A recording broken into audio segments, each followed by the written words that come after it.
अस्सलाम वालेकुम।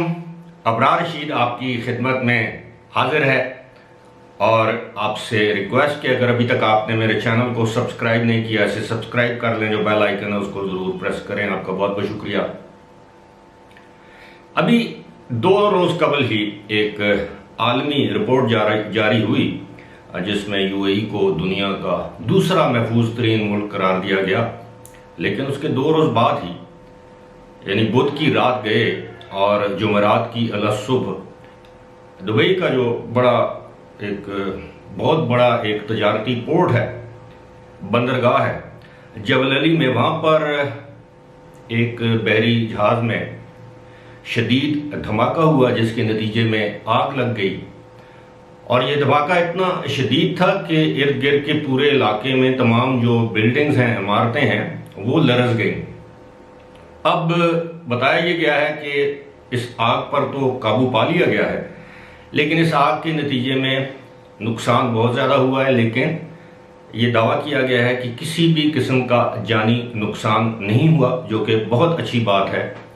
अलबत्ता ये नहीं बताया गया कि धमाके की नौइयत क्या थी, क्या कि ये पेट्रोल का जहाज़ था, कंटेनर था, इसमें कोई केमिकल था, खुदा न खास्ता ये दहशतगर्दी की कोई कार्रवाई थी, तखरीबकारी थी, ह्यूमन एरर था, कोई शॉर्ट सर्किटिंग थी। इसकी तहकीकात तो की जा रही है, लेकिन फिलहाल इस हवाले से बताया नहीं गया। हालिया तारीख में अगर हम देखें तो गल्फ ऑफ ओमान जिसे कहते हैं, इसमें बहुत से ऐसे तकरीबकारी के वाक़यात हुए हैं जहाँ पर कंटेनर्स में धमाके हुए। उन कंटेनर्स का ताल्लुक चाहे यूएई से था, सऊदी अरब से था, किसी और मुल्क से था, उसका इल्ज़ाम ईरान पर लगाया गया। हमें यह भी मालूम है कि गुज़श्ता साल न्यू ईयर से पहले वहाँ पर बहुत से शिद्दत पसंदों को मुबैना तौर पर गिरफ्तार किया गया और बताया गया कि इनका ताल्लुक कुछ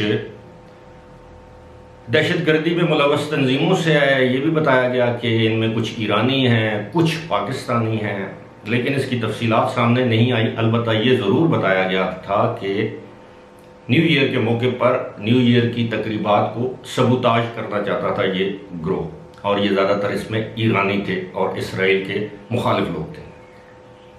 लेकिन ये जो वाक़या जिसका मैं जिक्र कर रहा हूँ, ये बहुत बड़ा वाक़या है, क्योंकि जबल अली जो है ये बहुत बड़ी एक दुनिया की बड़ी पोर्ट्स में से एक पोर्ट है। यहाँ पर एक कंटेनर में धमाका होना और इतना ज़ोरदार धमाका होना अच्छी बात है, इसमें कोई जानी नुकसान नहीं हुआ, ये तो वक्त बताएगा।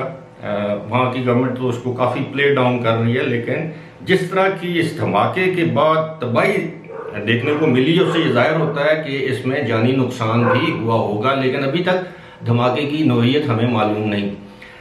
जब तक मुकम्मल तौर पर तहकीकात नहीं हो जाती तो इसके हवाले से दुनिया भर में चमगोइयाँ जारी रहेंगी कि खुदा न खास्ता ये दहशतगर्दी या तखरीबकारी की कार्रवाई तो नहीं। अगर ऐसा है तो ये यूएई के लिए ही नहीं, पूरे खित्ते के लिए बहुत बड़ी खबर होगी या बहुत बड़ा सानिया होगा कि इस खिता जिसको पुरअमन तरीन इलाका कहा जाता है, वहाँ भी अगर दहशतगर्दी या तकरीबकारी की कार्रवाइयाँ होने लगीं तो कौन वहाँ पर इन्वेस्ट करेगा, कौन ऐसे खिते में जाएगा, कौन वहाँ पर अपना कारोबार इस्टेब्लिश करेगा। अल्लाह करे ये जो चमगोइयाँ खदशात जाहिर किए जा रहे हैं ये तमाम के तमाम गलत साबित हों। फिलहाल इसी के साथ मुझे दीजिए इजाज़त।